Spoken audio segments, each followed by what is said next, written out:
Welcome to Progress with Customer 90, and today we're talking about how rays swim. So not only stingrays, but rays in general. And if you've ever seen rays swim, they have two different types of swimming. They have where they flap both their wings, so both their fins, or they can have one fin moving in a wavy pattern and the other moving in a wavy pattern, but on different phases. So these are two different swimming styles, and we're looking at the wavy one to see how that affects the swimming efficiency. To do that, we're going to look at a paper called Changes in Ray Swimming Stability Due to the Phase Difference Between Left and Right Pectoral Fin Movements. So that just means how the two different fins are moving in relation to each other. And it's very interesting how their waviness affects their stability and their efficiency. So let's get into it. So they say rays use a unique, this is an open access paper, by the way, you can find it in the link in the description. So let's get into it. Rays are a unique swimming method called the median and paired fin mode, while most fishes use the body and or caudal fin mode. So in other words, the body and caudal fin, the body and the fins on top and on the bottom at an angle. Fish use those to maneuver around, whereas rays just use these two wings coming out from the sides. The ray's motion is divided into two movements: morbilliform oscillation, underwater flapping flight in other words, and rajiform undulation. So pectoral fins undulate from anterior to posterior along the pectoral fins. So the anterior is the front, the posterior is the back. So what they mean is the fin at the front, that sort of sweeps back a little bit in a wavy fashion, and the other one does too, but in a different phase potentially from front to back. Studies on both of these types of swimming modes of rays have traditionally been conducted to understand the ecology of rays and applying engineering applications. The freshwater stingray Potamotrigon, or big knee swimming behavior was investigated and revealed that a leading edge vortex highly affects swimming efficiency. So two things. First of all, I've noticed that a lot of these podcasts are pretty much me trying to just pronounce Latin names. Second, they talk about leading edge vortices. So this is very interesting because this is in water, whereas with leading edge vortices, we often think about air. So if you have a flapping wing, for example, you're almost certainly going to get a leading edge vortex of some kind. How much you use that to generate lift is dependent on the speed at which you produce this leading edge vortex, and also where this leading edge vortex really is being produced and how strong it is. Its motion after it's being first produced. And I've done a lot of podcasts on those. So if you look into a lot of flapping flight ones, there's a whole playlist on YouTube. You can look in those and get a great understanding. However, this is in water, and this is very different because we haven't really come across this in our podcast yet, where there's a leading edge vortex on a flapping swimming motion in water. And I'm guessing that how they use this vortex really affects their lift and drag productions. What's more, the relationship between the aspect ratio of the pectoral fin and swimming performance was investigated, and it was found that thrust and propulsive efficiency increased as the aspect ratio of the pectoral fin increased. And this makes complete sense. So again, this is another situation where our very good understanding of aerodynamics is mapping to hydrodynamics. They're all part of the fluid mechanics family, but it's just really cool to see again. So we know that with airplanes, for example, if you have a greater aspect ratio, which means that the wings are longer and thinner, you're going to get a greater efficiency for flight than if they're short and stubby. Same thing here that they're saying. A greater aspect ratio pectoral fin, so the fins coming out from the sides, they are going to result in a greater efficiency. They also say it was also clarified that the propulsive efficiency is improved by using the ground effect in both oscillation and undulation. So this is again another fluid mechanics phenomenon that is occurring in water and air. Ground effect. If you want to learn more about ground effect, actually, I did a podcast called podcast number 9, and we talk about it there. So I'm not going to go into it here, but ground effect is a situation where effectively you get additional lift for free. In addition, it has also been shown that motions vary depending on the species and the depth at which these rays live. So based on species, that makes sense because if they're anything like aerodynamic species that fly around, how they flap their wings are going to determine how they produce lift and drag. However, they also say the depth at which they live. Now, this is a different idea here because you have to understand why would depth affect how a species would swim? one thing that pops into my mind is the pressure that we find. So why would pressure affect the hydrodynamics? Well, if you have a greater pressure, which is what happens when you go down below, approximately every 10 meters that you submerge, you increase in pressure by 1 atmosphere. So if you're down 1,000 atmospheres or whatever, or maybe not that much, but maybe 10 atmospheres, the pressure is much greater there. And that means that the vortices that you're producing are going to change in terms of how they form, but also how they collapse. So that's going to change how much you can extract lift and or reduce drag from these vortices by producing them. So your swimming system is going to be different. So that makes sense to me. If you know any other ideas as to why going down further in depth would have to result in a change in swimming style, let me know in the comments below. So in Keiukan, which is one of the biggest aquariums in Japan, pitted stingrays, this pitted stingray Dasyatis matsubara and sharp-nosed stingray Datsuyatis acutirosta swim with a phase difference between the left and right pectoral fins movements. So in other words, their fins are waving along, but at different phases, out of sync. The swimming motion of both of these rays undulate their pectoral fins from the front to the back. So they use the rajiform swimming motion instead of the other one where they just flap them in a symmetrical fashion. Now that's not all rays. Some rays use these symmetrical fashion flapping. For example, in the Melbourne Aquarium in Australia, they have quite a few rays in a certain section. I don't remember what the section is called, but a lot of those rays have, when you watch them swim around, they're using the symmetrical flapping approach. So these ones are different where they're using the rajiform, which is the undulating, out of phase, potentially wavy motion. They say it has been suggested that the different movements of the left and right pectoral fins affect turning and maneuverability in swimming rays. She and others examined the effects of using the different motions from the left and right pectoral fins and reversing the direction of the wave propagation on swimming and showed that they improved turning ability. So in other words, if the ray is letting the wave propagate at a certain phase compared to the other one, left to right, then that can change their agility. In addition, Yang and others showed that it could change direction by reversing the propagation direction of the left and right pectoral fin movements, or by making the amplitude of the left and right pectoral fin movements different. So that's really cool. First of all, they can make this wave propagation go the reverse, so from back to front, but also they can increase how much the amplitude of this wave. So the fins are flapping locally in a much greater fashion. Finally, in an experiment with a stingray bot, Lee and others showed that the travel direction of the ray could be controlled by the change in the speed at which the left and right pectoral fins moved. However, in this study, phase differences between the pectoral fins movements are often observed even when swimming straight ahead. Now, this is a robot to remember. To the best of their knowledge, there is no study on the phase difference of the movements of the left and right pectoral fins in straight line swimming.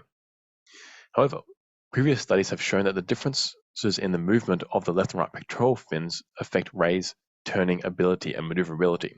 Therefore, they hypothesized that the phase difference in the movement of the left and right of the pectoral fins during straight line swimming would increase swimming stability and maneuverability. Since there is a trade-off typically between stability and maneuverability, it is not easy to have both of these features.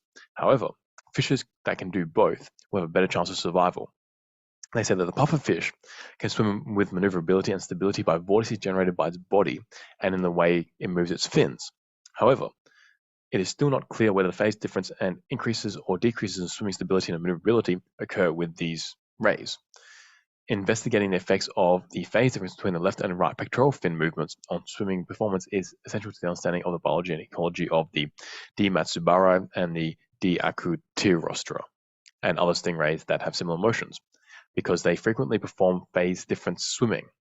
So when they're saying they frequently swim with their left and right pectoral flippers or fins waving at different phases. Same frequency, but different phases. Although I wonder if they could do them at different frequencies too. By increasing the maneuverability and stability of the swimming, the fish may benefit in the following ways. 1. The fish can take the shortest route from point A to point B by improving swimming stability, thus reducing energy consumption. The second way is, since vision is blurred by reduced Since vision blurring is reduced by improved swimming stability, the target's movement, either the enemy or prey, can be accurately understood. So in other words, by having a more stable fish swimming around, their vision improves so they can see things better. And if you can see better, they can fight better. So the improved swimming maneuverability will also make it easier for fish to catch their prey and evade enemies. So this study aims to elucidate the effect of this phase difference between pectoral fin movements on swimming. And to do that, they looked at CFD. And we're going to go through this just briefly because there are a few little points that I want to talk about.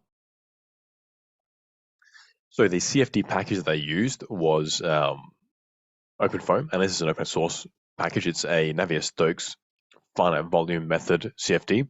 If you don't know what that means, check out our podcast on the Lattice-Boltzmann method. That's a different way of doing CFD, and it's quite different. Anyway, their CFD, they use something called an overset mesh, and I've talked about this briefly in other podcasts, but here they have pictures of it as well, their mesh. So an overset mesh is very cool, and it offers some great benefits. What it is, let's say you have your regular mesh. So if you just think of like a cylinder in CFD and you have a regular mesh over it. But now you say that, let's say that this cylinder wants to move around. So you want it to be moving through the domain for some reason. So to do that, you then put another mesh over the top of the cylinder, and you also map this cylinder. And then this mesh is the one that's going to be moving along with the cylinder, and the values that you calculate for this overset mesh will then be imprinted onto the global mesh. And that way you can have an object moving around in real time. The alternative way to do this is far more complex, where you have to then remesh everything every time step. So the overset mesh is a very beneficial feature here, and we have pictures showing what this looks like. You can see that there are, if you're listening to this, you can see the video on YouTube. If you're just seeing this on YouTube, then you can see it right here, or you can download the paper in the link in the description. So you can see that there's this one global mesh, and then there's other mesh over the top that kind of makes the entire thing look a bit fuzzy. That's the overset bit. And this is what we need. The alternative way of doing this, another alternative way, a new way, would be to use something called an immersed boundary method, where you would have, it's similar, but the major benefit of the immersed boundary method is that you can have deforming shapes quite easily, and it's actually available in OpenFoam. It's not available in a lot of other solver packages, particularly actually the commercial solvers. So for example, I'm not sure about now because I haven't used it for the last couple of years, but Star CCM Plus, for example, didn't have the IBM method, the immersed boundary method. At last I checked, they may have changed it, but OpenFoam does have it. So let's move on with the CFD as well. So they did a mesh sensitivity study, and they looked at the drag and the moment in the y-axis for different coarsenesses of the mesh, and they found that they reached a point where you can say that the grid is kind of converged. There's still a few slight differences, but that could be due to I'm not so sure what it would be due to. It could just be due to the mesh being still too coarse, or what. But it seems fairly close. So, moving on to the results, let's talk about the forces acting on the body surface. To investigate the effect of the phase difference on the pectoral fin motion on the force acting on the ray, they conducted an analysis in which the phase difference of the pectoral fin motion was modified. So in figure 3, they have, let me zoom out a little bit here. They have a bunch of figures, and these are for the drag, lateral force, and lift force with time through the flapping motion. Now, I want to point out that the middle column is not the lift coefficient, it's the lateral force coefficient. They both have L's on there, the second and third columns, but the third column is the lift coefficient. So we're going to talk about that in sequence. Okay, and there are a bunch of figures here, and the legend is out of screen, so I've just snapshot the legend, and I have in the bottom left-hand corner here. So the purple is when both of the flippers, or both of the fins, sorry, they're waving at the same phase. The green is where they're out of phase by a quarter of a cycle. The blue is where they're completely out of phase, so they're out of phase by half a cycle, 180 degrees. And then the orangey yellow is out of phase by 3/4 of a cycle. So They say when the phase difference of the pectoral fin shape of the Diacutirostra ray were 0.25, so 90 degrees out of phase and 270 degrees out of phase, so 0.25 times t and 0.75 times t. The drag coefficient was smaller in amplitude and had twice as many peaks as in the other phase difference conditions, which is really cool. If you look at the other phase conditions, so when they were completely in phase and completely out of phase, so 180 degrees out of phase, the drag coefficient curve is quite sine-like and the amplitude is quite large. However, when you then have these fins flapping slightly out of phase, not completely, but slightly, then the drag change, like the drag undulations, drop dramatically and there's much more of a straighter line. So the amplitudes are far lower, which means that it's more of a steady drag force on the ray. That's really cool. The lift coefficient is approximately 0 only at when the phase difference of the two fins are 180 degrees out of phase. So that means that if the fins are waving, like one fin has a peak when the other fin has a trough in their fin geometry, then the lift coefficient will be 0. So they cancel each other out. So that's really cool. It means that the lift being produced by the ray, in this particular case, seems to be only coming from the flippers, not actually from the ray's body, potentially, because each fin is cancelling out. And that means that the fins produce almost all the lift. But when we have different phases, then the lift does change with the cycle. They say in other phase conditions, the amplitude was changing with time, and the amplitude and period also varied with the phase difference and pectoral fin shape. However, the amplitudes were fairly similar, especially compared to when the fins were completely out of phase. When they're completely out of phase, it's pretty cool there. It's just like complete annihilation of the lift. That's really cool. For the moment coefficient around the y-axis, let's go down here a little bit, the figure H, the amplitude at when the fins were completely out of phase, so at 180 degrees out of phase, the different conditions is smaller than the other phase difference conditions. So in other words, when the fins are completely out of phase, the moment around the y-axis is annihilated again, whereas with the other phases, there is a moment around the y-axis and it varies with time. So in other words, if the ray is making the left fin out of phase completely with the right fin, so 180 degrees out of phase, they can both keep a steady swim amplitude, I guess, like altitude or depth, because there's no lift, and also it means that there's no movement around the y-axis. So there's no, in this case, no pitching. So that's pretty cool. They say the moment coefficients around the z-axis at the points where the fins are completely in phase and completely out of phase, the differences were approximately 0 throughout the cycle for both pectoral fin shapes, so for both rays. However, when the fins were out of phase by 90 degrees or 270 degrees, then we get changes in the yaw axis, effectively the moment around the yaw axis. With time, it varies. So that means that the yaw of the rays can be stabilized by having either the fins completely in phase or completely out of phase. So when they're completely out of phase, it means that the ray is actually stable in terms of the pitch and the yaw, and there's also no change in depth when it's swimming. However, when the fins are completely in phase, then there's no change, there's no rolling motion. So that's the trade-off there. So you can see how the ray can be either completely stable or completely maneuverable depending on what the phase of the fins are in relation to each other. So let's move on to figure 5, because figure 5 shows the instantaneous three-dimensional wake structure is visualized with isosurfaces of Q criterion. So the Q criterion is a way of determining where a vortex is. And one very common way of doing this is just looking at vorticity, but that's not always the case. You can have vorticity without having a vortex. The Q criterion is very good. I prefer the lambda 2, but they're both very robust. The lambda 2 is just a little bit more robust, and it's easier just to select that and say, I don't have to worry about it from now on. But anyway, we have the Q criterion here. And in this particular case, the vorticity is being shown here. You can take that to the bank.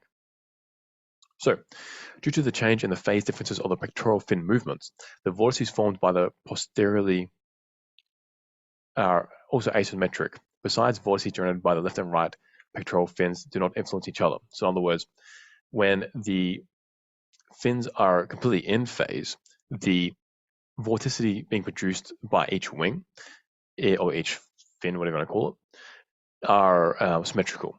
But as soon as you start changing the phase of these fins, then we get differences in the vorticity production, effectively just a delay in when the vorticity is coming from one fin slightly behind the other. Let's say, as shown in figure 5, the vortices generated by the left and right pectoral fins do not interact with each other. On the other hand, if the rays have a phase difference between the left and right pectoral fin movements, the vortex structure generated posteriorly is different. So in other words, the vortices I mentioned downstream are different. For example, when there is a no phase, the left and right vortex structures are symmetrical in the sagittal plane, which is the x-axis plane, like the free stream plane direction. However, under the condition where the fins are completely out of phase of 180 degrees, the left and right vortex structures are upside down. So I think what they're referring to here is that when they're completely out of phase, the vortex coming off of one fin is in phase, whereas the one coming from the other fin is the exact opposite phase. So it looks like it's upside down. I think that's what they mean here. So furthermore, when the fins are either 90 degrees out of phase or 270 degrees out of phase, the left and right vortices are shifted in the x-axis direction. Forces acting on the Stingray are generated by the vortex, while others are generated by the pectoral fins reaction as they push against the waters. Thus, the forces acting on the ray consist of the above two forces generated by the left and right pectoral fins. The timing of the forces generated by the left and right pectoral fins shifted due to the phase difference between the left and right pectoral fin movements. The combined force acting on the ray was thought to have changed by the various forces strengthening or weakening each other. So in other words, there could be, in terms of the vorticity being produced on the ray, there could be some annihilation there, I think, or some constructive interference. We don't really know, but potentially there is. They say, as shown in figure 3, sorry, let's go to table 1, which shows the effect of the phase difference on the propulsion efficiency of these two rays. And we can see that regardless of the phase difference, the propulsion efficiency stays pretty much constant. In fact, given the CFD here, I would say that the differences, which are like not even 0.5%, are within the error. So the phase difference doesn't affect the propulsion efficiency of the rays. For the discussion, they say they hypothesized that the phase difference in the movement of the left and right pectoral fins during the straight line swimming would increase swimming stability and maneuverability. In order to verify this hypothesis, 2 questions were examined. First, what is the effect of the phase difference between the movements of the left and right pectoral fins on undulating propulsion? And the second question is, why do stingrays swim straight ahead by phasing the left and right pectoral fin movements instead of flapping symmetrically? The results show that the phase difference improves swimming maneuverability and stability. The hypothesis was supported. Below are the answers to these 2 questions. Number 1, the results suggest that a phase difference of 180 degrees improves swimming stability, and the phase differences of 90 degrees and 270 degrees improve the swimming maneuverability of the rays, regardless of the pectoral shape. So in other words, if they want to have an increase in stability, they swim with their fins completely out of phase. If they want to have increased maneuverability, they swim with them only slightly out of phase, at least for this particular movement for these rays that they've simulated. The second question answer is, the results of the first question suggest that rays control the phase difference to adjust swimming stability and maneuverability to suit their purpose. For example, sudden acceleration, swimming with small oscillations, and variations in the surrounding environment. So let's talk about the mechanism by which the force acting on the rays change due to phase differences. They say, as shown in figures 3 and 4, which were the graphs before, the phase difference between the left and right pectoral fin movements had the same effect on swimming, even though the pectoral fin shapes were different. So these 2 rays exhibited the same results. The magnitude of the amplitude changes and the propulsive efficiency do not change though. The amplitudes of the forces generated by the left and right pectoral fins were changed by the superposition of the forces generated by the left and right pectoral fins. So the effect of the pectoral fin shape is small when the pectoral fins are symmetrical. Although only 2 pectoral fin shapes were analyzed in this study, it is suspected that the phase difference between the left and right pectoral fin movements will affect the amplitude of the force acting on the ray in the other pectoral fin shapes as well. So in other words, what they're saying is they think that if you were to do the same thing with other rays, you would find the same thing based on, even if they have different fin shapes, as long as they swim in the same manner, then they'll have the same results. I'm not so sure about that for a couple of reasons. First of all, if you have bigger fins, for example, then the vortices coming off them will be stronger, and possibly they may interact with each other more, or they may come off at different points. If they have different shapes as well, this would also be the case. What's more, if they have different shapes and they have different sizes and even flapping at different speeds, the way that you're using these vortices to produce lift and or drag and maneuverability and all that, there's lateral forces and the moments will change, because as we've seen with other fluid mechanics where we're using vortices to produce forces and moments, the timing is everything. If you, for example, a butterfly, if it flaps very slowly, it can't take advantage of the vortices that's producing at its leading edges when it claps and flings. Same sort of thing will happen here. The other thing too is, as I mentioned earlier, when you go down in depth, the pressure increases in the water, and that will change how the vortices evolve and die out. So depending on where you are in terms of the swimming, like the depth, I'm used to saying height or altitude, but the depth in the water, that could also change the flow physics. So potentially there could be differences there.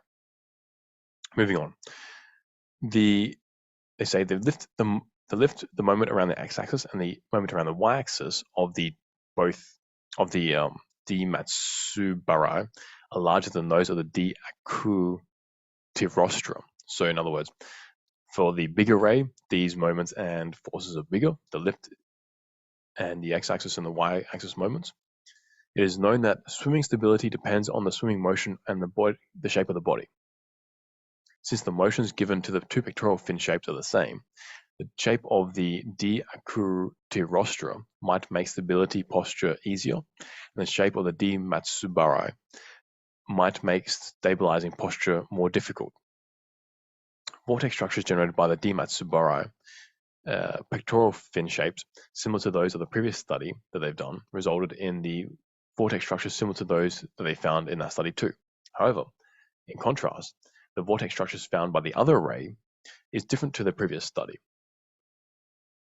And that means that they're not too sure why there are differences in these vortices being produced. One thing that they hypothesized was that the motion that they subscribe to the ray is slightly different to reality and even different in different studies, because depending on what motion the ray is going through, the body posture and the frequency of the flapping, etc., that can change the forces coming off of these things and also the vortices.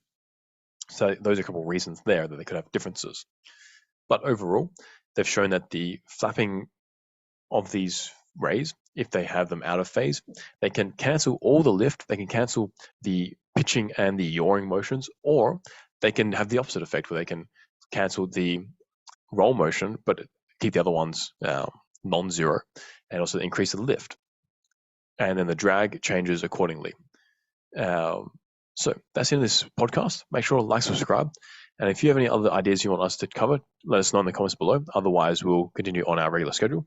And if you want to get better at CFD yourself, so for example, doing these kinds of things, check out our courses in the link in the description. And we also have theory courses there as well. So you can go through, for example, what the criterion means, or the lift and drag, how they've been produced, or vorticity, etc. And a vortex breakdown. That's really cool.